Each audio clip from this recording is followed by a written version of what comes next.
En aquel rincón del campo, donde el verde aún ganaba la pelea al polvo, crecía Lucas, un niño de sonrisa ancha y alma limpia. Su mundo era pequeño.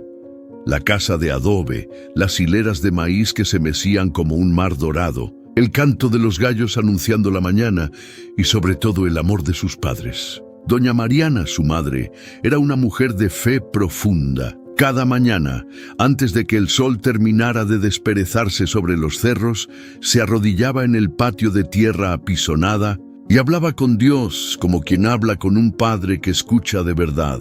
Don Julián, su padre, era distinto. No era un hombre de oraciones, pero sí de trabajo y de responsabilidad. Se levantaba antes que nadie y antes que el sol pintara de anaranjado los surcos, ya estaba afilando el machete o revisando los cultivos. Amaba a su familia como sabía, sudando por ellos, trayendo a casa el pan que la tierra regalaba cuando uno sabía tratarla con paciencia. Y en medio de todo, la felicidad parecía tan segura como el amanecer, pero la vida a veces muerde sin avisar. Una tarde, mientras el sol caía lento sobre los campos, Doña Mariana salió a buscar unas ramas secas cerca del barranco, pero de pronto, un grito desgarrador rompió la calma pocos minutos después. Don Julián corrió hasta el barranco y allí, abajo, sobre las piedras, encontraron el cuerpo de Doña Mariana, inmóvil, aún con las ramas apretadas en sus manos. Dicen que pisó mal, que una piedra suelta le arrebató el equilibrio. Lucas no entendía cómo de un momento a otro todo podía quedarse tan frío, cómo el sol podía seguir saliendo cuando su madre ya no estaba para sonreírle. Desde aquella tarde en que Doña Mariana dejó este mundo, la casa ya no volvió a ser la misma. Don Julián se volvió un hombre silencioso, de mirada hundida y pasos lentos, pero jamás dejó de ver a su hijo, jamás dejó de amar a Lucas. Si algo lo mantenía de pie, si algo le impedía tirarse a la sombra de su dolor y dejarse vencer, era ese niño que cada mañana lo miraba con los mismos ojos de su madre. Lucas era todo lo que le quedaba. Y aunque a veces no supiera cómo consolarlo, aunque sus palabras fueran torpes y su abrazo temblara, hacía todo lo que podía para protegerlo. Pero la vida no daba tregua. El campo seguía exigiendo. Los animales seguían reclamando cuidado. Y la casa vacía parecía pesar más que nunca.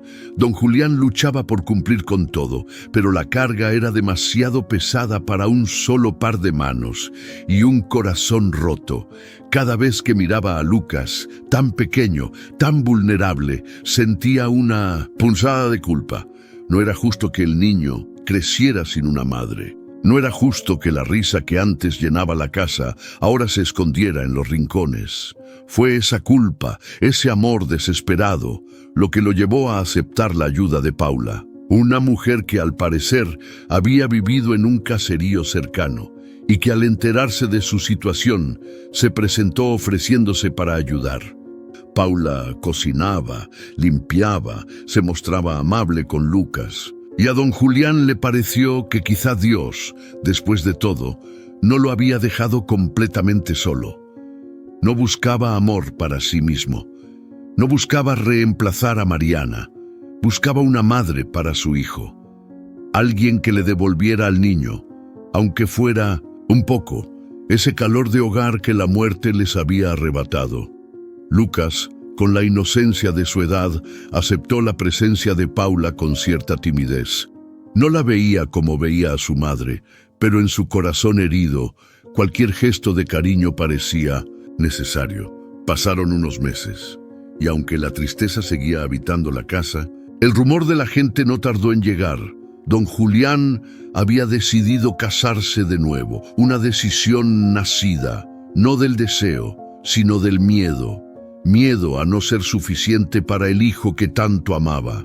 Miedo a fallarle al recuerdo de la mujer que le había confiado la vida de Lucas en sus manos. Y así, sin saber que estaba abriendo la puerta al dolor más grande, don Julián tomó una decisión que cambiaría sus vidas para siempre. Durante un tiempo, la vida pareció calmarse. Paula, ya convertida en la nueva esposa de don Julián, ocupó su lugar en la casa con una rapidez que muchos en el pueblo vieron con recelo, pero que pocos se atrevieron a comentar.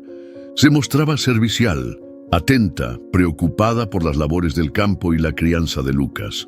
A los ojos de la mayoría, todo parecía en orden. Pero en el fondo de su alma, Paula no había llegado a aquella casa para sanar heridas ajenas. Había llegado con un plan.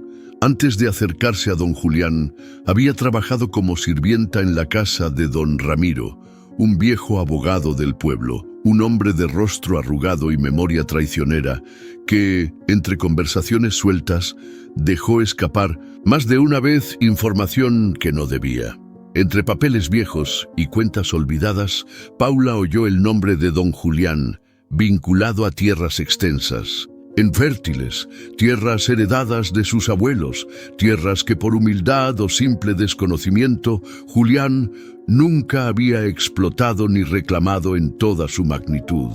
Para Julián, su pequeño terreno, el que sembraba con sus propias manos, era toda su vida. Jamás imaginó que más allá, en otras parcelas abandonadas, le pertenecía un patrimonio que podía cambiar su destino. Pero Paula sí lo entendió, y desde ese día empezó a trazar su plan, pero no lo hizo sola. A su lado estaba Ernesto, su amante, un forastero oportunista que vio en Julián y su hijo un obstáculo fácil de quitar del camino. El primer paso era acercarse, ganar su confianza, meterse en su casa bajo la excusa de ayudar, de llenar el vacío que la muerte de Mariana había dejado, y luego, cuando el momento fuera propicio, quitarlo del medio. La oportunidad perfecta se presentó cuando los campos comenzaron a resentir la llegada de una plaga que se esparcía como humo entre los cultivos. El pueblo se llenó de rumores de hambre, de escasez, y en ese clima de miedo Paula sembró la semilla del engaño. «Aquí todo se va a poner peor», le dijo a Julián una noche, con la voz baja. «Pero en Estados Unidos hay trabajo. Podrías juntar dinero y asegurarle un futuro a Lucas». Don Julián, golpeado por el dolor y la necesidad, miró a su hijo dormido y sintió que no podía fallarle también en eso. Su corazón le gritaba que quedarse era más seguro, pero su amor de padre lo empujaba a sacrificarse si era necesario. «No sería para siempre», insistió Paula, «solo hasta que todo mejore, y yo mientras lo cuidaré como si fuera mi propio hijo». Y con la promesa rota de un regreso, Julián aceptó partir. No lo hacía por él, lo hacía por Lucas, ignorando que detrás de aquella despedida ya se tejía la traición más grande de su vida. El día de la partida llegó antes de que Julián pudiera encontrar el valor para arrepentirse. Se despidió de Lucas con un abrazo largo, casi desesperado, como si su alma presintiera que algo no andaba bien. Le prometió que volvería. Le juró que todo sería para darle un futuro mejor. Lucas, todavía muy pequeño para entender los peligros que rondaban a su alrededor, creyó en esas palabras como quien cree en el amanecer después de la noche. Y así, con una mochila al hombro y la esperanza puesta en su hijo, Julián emprendió el viaje que, según le prometieron, lo llevaría a cruzar la frontera y encontrar trabajo en Estados Unidos. Pero nunca llegó. En algún punto del camino, lejos de ojos que pudieran ver, lo esperaban.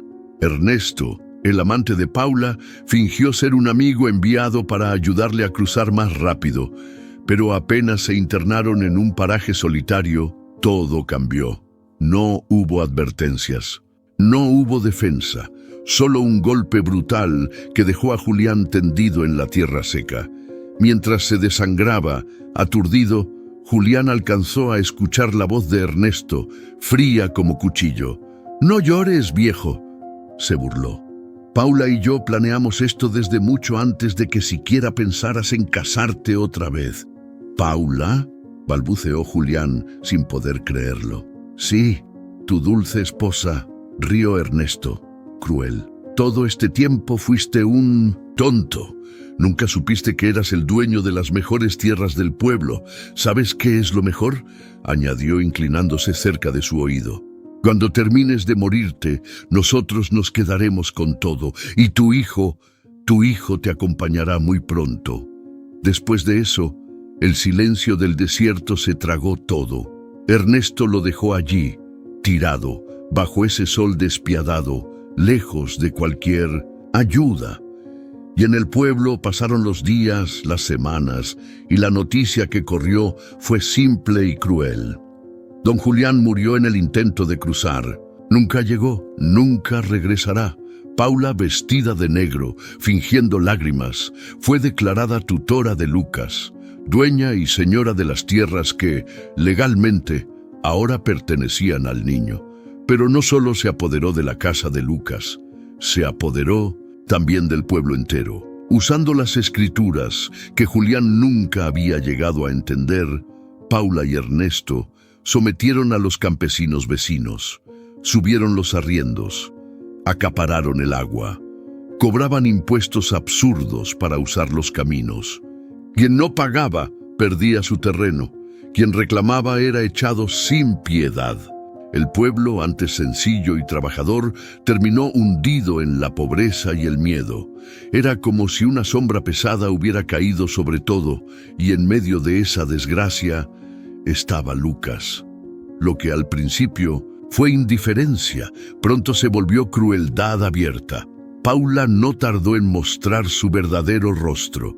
Una mañana, cansada de su sola presencia, sujetó al niño brutalmente del brazo, le arrancó la camisa y lo llevó hasta un rincón sucio de la casa, donde improvisó una jaula de alambre oxidado.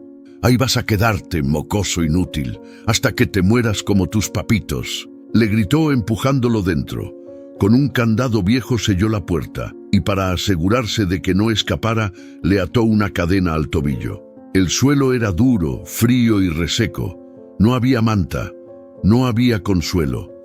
Cada día, Ernesto pasaba frente a la jaula riéndose, lanzándole sobras de comida como quien alimenta a un perro. Cada noche, Paula lo rociaba con agua fría, burlándose de sus temblores. Lucas lloraba en silencio. No había quien escuchara, no había quien defendiera. Tenía hambre, tenía miedo, tenía frío, pero no dejó de orar. Con las manitas lastimadas, con las rodillas raspadas, con el corazón apretado en el pecho, cerraba los ojos y susurraba: «Dios, no me dejes aquí para siempre», una oración pequeñita, temblorosa, perdida en un patio lleno tras los cerros. Se coló silencioso, moviendo la cola, y se acurrucó junto a la jaula de Lucas. El niño lo miró, primero asustado, después incrédulo.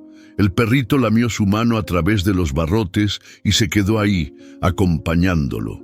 Desde entonces, cada tarde, el animalito volvía. Se metía entre los escombros, se acercaba a la jaula, le llevaba un pedazo de pan en el hocico, robado quién sabe dónde. Se echaba junto a él, dándole calor cuando la noche bajaba helada. Era su único amigo, su única familia. Habían pasado 2 años desde que don Julián pereció en el desierto. 2 años desde que Paula y Ernesto se adueñaron de las tierras, del pueblo y del destino de Lucas. Ahora que todo ya estaba firmado, ahora que el control era absoluto, Lucas ya no les servía para nada. Y decidieron que era hora de borrarlo del mapa. Esa mañana Paula sacó a Lucas de la jaula como quien arrastra un saco de basura. Le desató la cadena con un tirón brusco que le arrancó un grito de dolor. Lucas apenas podía caminar, pero no protestó. Se dejó arrastrar con la mirada perdida, mientras el pequeño perrito ladraba desesperado desde detrás de la pared. «¡Cállate, animal inmundo!», gritó Ernesto arrojándole una piedra. El perrito chilló, pero no se movió de allí, como si entendiera que algo terrible estaba a punto de pasar.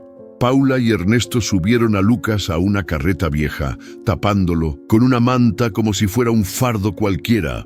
«Vamos lejos», murmuró Ernesto mientras chasqueaba las riendas. «A un sitio donde nadie pregunte, donde nadie busque». El camino fue largo, polvoriento, silencioso, Llegaron a un barranco alejado donde el viento soplaba frío entre las piedras. «Aquí está bien», dijo Paula bajando de la carreta. Ernesto desenfundó un machete oxidado. Lucas, tumbado sobre la tierra seca, abrió los ojos apenas. No entendía del todo, pero su instinto le gritaba que el fin estaba cerca. Paula se acercó, inclinándose sobre él, sonriendo con una crueldad que ya no se molestaba en esconder. Lucas cerró los ojos, no por miedo, sino porque decidió, en su último pensamiento consciente, hablar con Dios una vez más. «Señor, llévame con mis papitos». El viento se detuvo. La tarde pareció contener el aliento, y justo cuando Ernesto levantaba el machete sobre su cabeza, se escuchó un grito. «¡Alto!». El machete tembló en el aire. Paula volteó incrédula. Ernesto también, y lo vieron. Un hombre se acercaba por el sendero, con pasos firmes, mirada de fuego, y una fuerza que parecía más grande que la de un simple mortal. Era él, era don Julián, cubierto de polvo, con el rostro endurecido por la vida y la mirada, encendida por algo que no habían previsto. Un padre que había vuelto y que venía a pelear por su hijo. Paula retrocedió, trastabillando. «No, no puede ser», balbuceó. «Tú estás muerto». Julián no respondió. No necesitaba palabras. En sus ojos, en su paso, en la sola presencia de su cuerpo roto pero erguido, se entendía todo. No había muerto, no se había rendido. Había cruzado desiertos, sobrevivido al olvido, soportado el infierno, y había vuelto, por Lucas, por su hijo, y esta vez no pensaba perder. Ernesto titubeó bajando el machete. Paula retrocedió, balbuceando palabras que nadie entendía. Y Julián avanzó como un huracán contenido demasiado tiempo. Sin perder tiempo, apartó a Lucas del suelo, cubriéndolo con su cuerpo como un escudo. El niño, medio inconsciente, abrió los ojos apenas, y cuando vio el rostro curtido y las lágrimas retenidas de su padre, supo que no soñaba. «Papá», susurró antes de quebrarse en sollozos. Paula y Ernesto intentaron huir, pero en su desesperación no vieron el borde del barranco. Tropezaron, y sin que nadie los tocara, cayeron al vacío. Un silencio pesado se extendió sobre el campo. Julián no los miró caer, solo abrazó más fuerte a su hijo, porque para él la verdadera victoria no era la venganza, era tener a Lucas vivo. Aquella noche, en la casa polvorienta que una vez fue su hogar, Julián encendió el viejo fogón. Lucas, después de ser atendido y curado, dormía en una hamaca, abrazado al perrito que nunca lo abandonó, y junto a las brasas crepitantes, Julián contó su historia. «Cuando me dejaron en el desierto», dijo con la voz baja, «supe que era el final». Describió cómo cada aliento fue una batalla, cómo el sol lo quemaba, la arena le arrancaba la piel y su cuerpo, poco a poco, se rendía. Y entonces, en el límite mismo entre la vida y la muerte, oró: «No por mí, Señor, por mi hijo. No me dejes morir. Sé que nunca rendí mi vida a ti, pero ahora sé que solo tú puedes salvarme». Fue una oración sin fuerza, sin palabras bonitas, solo un grito seco desde el fondo del alma. No hubo milagros visibles, solo un pequeño temblor en sus músculos, una decisión tosuda de arrastrarse. Día tras día, metro tras metro, hasta que cayó junto a una cerca caída en un rancho olvidado. Allí, un hombre, un campesino mexicano que buscaba leña, lo encontró y lo llevó a un refugio de migrantes. No preguntó nombres, no pidió nada, solo lo salvó.